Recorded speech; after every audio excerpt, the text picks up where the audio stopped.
আসসালামু আলাইকুম প্রিয় শিক্ষার্থীরা, তোমরা কেমন আছো? আমি আশা করি তোমরা ভালো আছো। সো সবাই প্রচুর আমার হোয়াটসঅ্যাপ এবং মেসেঞ্জারে অনেক আমাকে রিকোয়েস্ট করতেছে, ভাইয়া গুগলের সাজেশনটা দেন।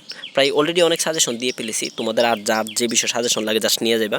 এখন হচ্ছে গুরুত্বপূর্ণ যে অধ্যায়গুলো, মানে তোমাদের শর্ট সিলেবাসে হচ্ছে এই অধ্যায়গুলো আছে। দেখো, প্রথম অধ্যায়, দ্বিতীয় অধ্যায়, তৃতীয় অধ্যায়, তারপর চতুর্থ, ষষ্ঠ, তারপরে দশম অধ্যায় এবং 14তম অধ্যায় তোমাদের আছে। এর মধ্যে যে গুরুত্বপূর্ণ অধ্যায়গুলো, যেগুলো এই সময়ের মধ্যে পরীক্ষার 1 মাস বা 15 দিন 20 দিন আগে তোমরা যারা পড়তেছো, বা 10 দিন আগে যারা পড়তেছো, তোমরা যে অধ্যায়গুলো সবচেয়ে বেশি গুরুত্বটা পড়বা, ঠিক আছে?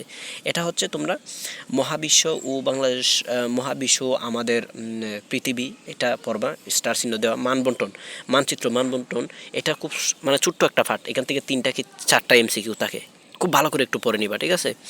এবং পৃথিবীর অভ্যন্তরীণ বাহিক গঠন, এটা স্টার চিহ্ন দেওয়া, এটা অবশ্যই পড়বা। চতুর্থ অধ্যায়টা বায়ুমণ্ডল, এটা অনেক বড় একটা অধ্যায়, আমি জানি না কতটুকু, বাট এটা একটু একটু পড়বা, ঠিক আছে? বাট আগে গুরুত্বপূর্ণ অধ্যায়গুলো একটু বেশি গুরুত্ব। বাংলাদেশের ভৌগোলিক বিবরণ, এটা পড়বা অবশ্যই।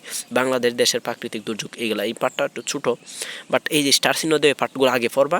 আর এ প্লাস পাইতে গেলে অবশ্যই তোমার সবগুলো পড়তে হবে। আর তুমি যদি মনে করো যে এ প্লাস পাইলে তো 80, তুমি যদি 60 পাইতে চাও, তাহলে অবশ্যই তোমার কী করতে হবে, তোমার এই স্টার চিহ্নগুলো আগে গুরুত্বটা পড়তে হবে। এবং আগে মেইন বই, ঠিক আছে? আগে মেইন বই, তারপরে গাইড পড়বা, তারপরে সৃজনশীল, প্রত্যেকটা অধ্যায় সৃজনশীল লেখা প্র্যাকটিস রাখবা। কারণ পরীক্ষার সময়ের মধ্যে অনেকেই সঠিক সময়ের মধ্যে সঠিক সৃজনশীলগুলা ভালোভাবে, প্রথম যে সৃজনশীলটা যেভাবে লেখো, সিজের একদম শেষের যে সৃজনশীলটা, এটা এইভাবে ঠিক এইভাবে লিখতে পারো না। তো বাড়িতে অবশ্যই প্র্যাকটিস করবা।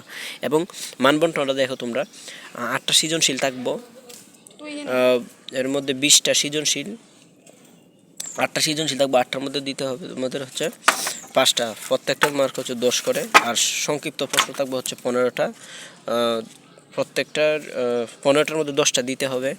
এর মধ্যে প্রত্যেকটার মার্ক হচ্ছে 2 করে, ঠিক আছে? এবং এমসিকিউ থাকবে 30টা দিতে হবে, প্রত্যেকটার মার্ক 1 করে, ঠিক আছে? 9টা হলে কিন্তু ফেল, কমপক্ষে 10টা প্লাস হইতে হবে। আর এ প্লাস পাইলে তো 25টা পাইতে হবে। সো তোমাদের কাছে যদি একটু ভালো লাগে, অবশ্যই লাইক, কমেন্ট এবং শেয়ার করে রাখবো। সবাই ভালো থাকবে, সুস্থ থাকবে, আল্লাহ হাফেজ।